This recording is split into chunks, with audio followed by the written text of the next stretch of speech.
Antes de Canas había una promesa hecha por un niño a su padre. Amílcar Barca, un general cartaginés legendario, miró a su hijo, Aníbal, y le pidió jurar odio eterno hacia Roma. Ese juramento no era simple orgullo, era el eco de una humillación sufrida durante la Primera Guerra Púnica, cuando Cartago perdió Sicilia y su dominio en el Mediterráneo.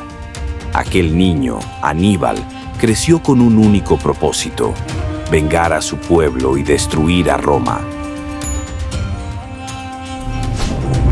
Tras la muerte de Amílcar, Aníbal heredó el mando de las tropas cartaginesas en Hispania. Allí, consolidó su ejército y trazó un plan audaz: llevar la guerra al corazón de Roma, algo que nadie había intentado antes. Pero la clave de su estrategia no era solo la fuerza, era su mente. Aníbal no era un simple general, era un maestro de la táctica, un hombre que podía convertir cualquier debilidad en ventaja.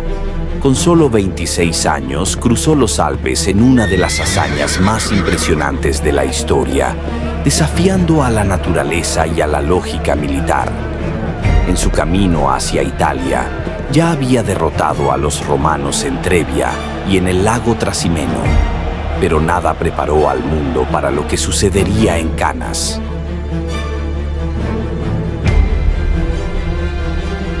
Tras sus derrotas previas, Roma no estaba acostumbrada a perder.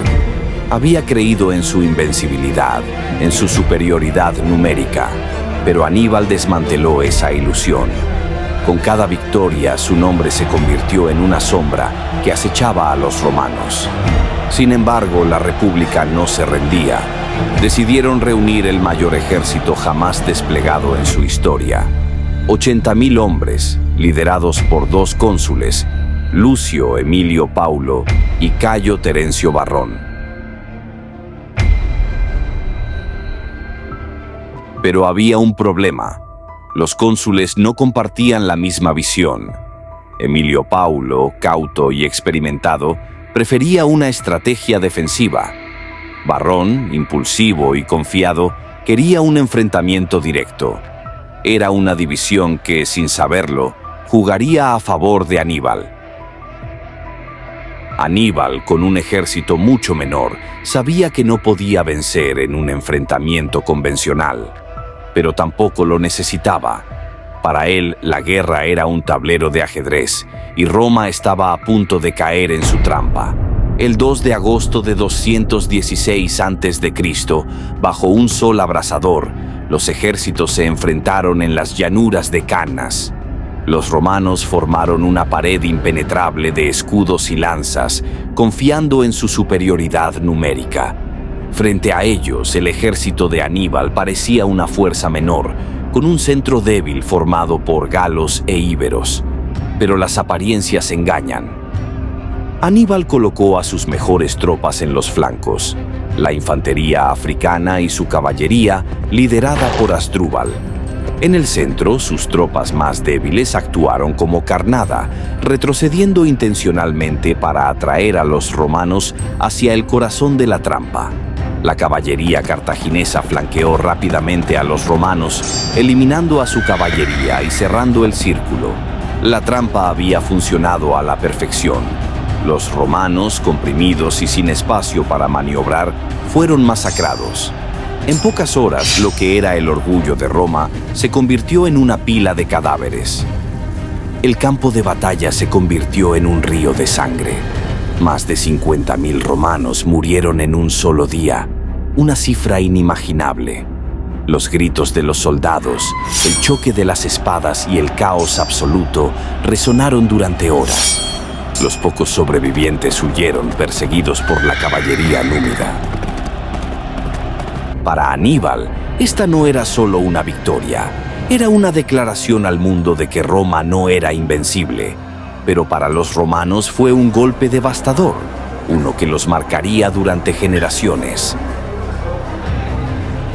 A pesar de su victoria aplastante, Aníbal tomó una decisión que muchos consideran su mayor error: no marchar sobre Roma.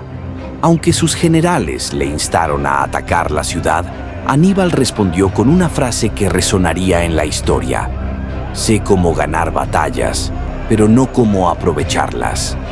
La República, aunque herida, sobrevivió, y esa supervivencia sería la clave para su resurgimiento. La batalla de Canas no fue solo una victoria táctica, sino una lección eterna de estrategia. Aníbal no logró destruir Roma, pero dejó una marca imborrable.